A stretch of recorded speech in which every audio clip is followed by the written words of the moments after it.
চেতনা মানে লুটেরাদের প্রতিষ্ঠা করা মুক্তিযুদ্ধের চেতনা মানে বিদেশে আমার দেশে লক্ষ লক্ষ টাকা ডলার পাউন্ড পাচার করে বেগমপাড়ায় বাড়ি বানানো। এমন একটি সমাজ ব্যবস্থার মধ্য দিয়ে একটি বৈষম্যহীন সমাজ প্রতিষ্ঠার জন্য জুলাই বিপ্লবের সময় যে আন্দোলনের সূচনা হয়েছিল শান্তিপূর্ণ আন্দোলন ছিল।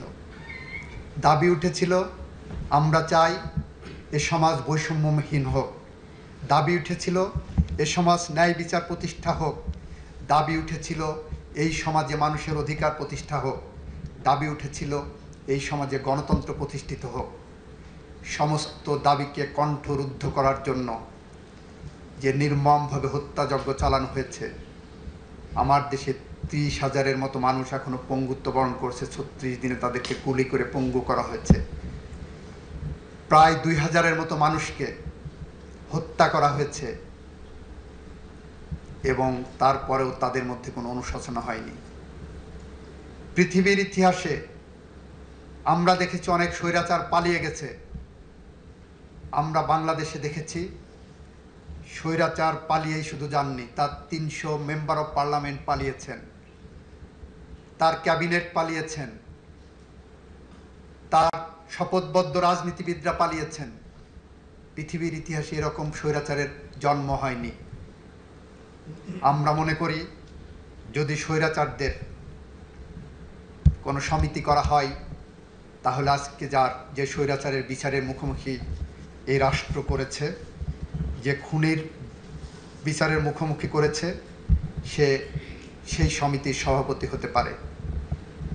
হিটলারের গোয়েবেলস যদি বেঁচে থাকতেন আজ, হয়তো ভাবতেন মিথ্যা কথা শেখার জন্য, মিথ্যা কথা বলার জন্য, মিথ্যা সংস্কৃতি চালু করার জন্য পিএইচডি করার প্রয়োজন। সেই পিএইচডি করতে হয়তো উনি এই স্বৈরাচারের কাছে আসতেন এবং সেই স্বৈরাচারের নাম শেখ হাসিনা ওয়াজেদ, যিনি আজকে আপনাদের সামনে একজন আসামি ছাড়া আর কিছুই নয়। আমাদের এখানে ব্যক্তিগত কোনো আক্রোশ নাই, কারোর বিরুদ্ধে, কোনো ব্যক্তির বিরুদ্ধে আমাদের কোনো ক্ষোভ নাই।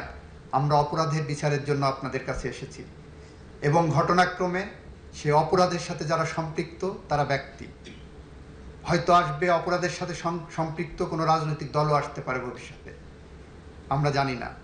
কিন্তু আমরা এতটুকু বলতে চাই, আমরা ন্যায় বিচার চাই, বাংলাদেশের মানুষের স্বপ্নের বিচার চাই, বাংলাদেশের মানুষের স্বপ্নের বাংলাদেশ চাই। যে বাংলাদেশ যদি আমরা গড়তে ব্যর্থ হই তাহলে কবি হেলাল হাফিজের ভাষায় আমরা উত্তর পুরুষের ভীরুকা পুরুষের উপমা হয়ে থাকব। আমরা এই প্রজন্ম সেটা চাই না। আমরা চাই না বলেই আবু সাইদ মুগ্ধের রক্তের শপথ নিয়ে আমরা আপনাদের সামনে এসেছি। আমরা বলতে এসেছি আবু সাইদরা যে রক্ত দিয়ে গেছে, যে বাংলাদেশ গড়ার প্রত্যয় দিয়ে গেছে, যে মশাল আমাদের হাতে দিয়ে গেছে, আমরা আমাদের জীবনের শেষ রক্তবিন্দু দিয়ে হলেও সেই মশালকে প্রজ্বলন রাখব। ন্যায় বিচার প্রতিষ্ঠার পথ সুগম করব। সেই প্রতিষ্ঠায় ন্যায় বিচারে আইনি কাঠামোয় আমরা সর্বোচ্চ শাস্তি চাইব। সেই শাস্তির প্রক্রিয়ায় আমরা হয়তো অলিভার ক্রমওয়েলের মতো ওরকম নির্মম নিষ্ঠুরভাবে ফাঁসি দেওয়ার পরেও 20 বছর শহরের মাঝখানে কোনো অপরাধীর মস্তিষ্ক রাখার ওই নির্মমতায় যেতে চাই না। আমরা আইনি প্রক্রিয়ার মধ্য দিয়েই এই বিচার শেষ করতে চাই। সবাইকে ধন্যবাদ।